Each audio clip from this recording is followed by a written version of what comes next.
Maka saya menyuruh anak-anak Sabah yang ada pada malam ini, sama ada di barisan hadapan, kita ada barisan kepimpinan yang hebat, veterannya yang selalu bersuara di dalam parlimen. Kita tidak pernah mengedepikan isu-isu tentang tuntutan negeri Sabah ini. Saya nak bawa cerita, hari ini orang sebelah sana mempertikaikan pula kenapa minyak di Sabah murah, kenapa kami di sana mahal.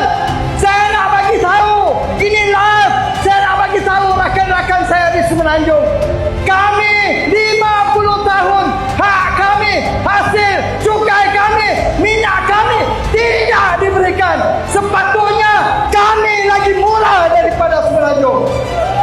Tuan-tuan, hasil minyak kita dibawa ke Semenanjung. Setiap tahun cukai kita dibawa ke sana, tapi kita dimiskinkan di bumi kita sendiri. Mereka buat bandingan. Saya nak bertanya kepada mereka, selama ini jalan raya kita teruk dan rosak berbanding jalan raya di Semenanjung, adilkah tidak adil? Selama ini hasil minyak, gas, cukai, bala dan segalanya milik kita dibawa ke sana, dibangunkan bangunan mencakar langit, tapi bumi Sabah dibiarkan miskin sehingga hari ini. Adil atau tidak? Adil atau tidak? Tuntut, tuntut, tuntut cukai. Berapa minit ini? Habis sudah?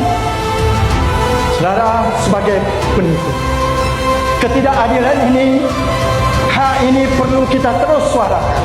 Bak kata Datuk tadi, Datuk Jonathan Yassin, bersuaralah di mana-mana medium, TikTok, Facebook, YouTube, Wasabi dan semuanya, kerana tuntutan suara ini termaktub dalam perlembagaan persekutuan.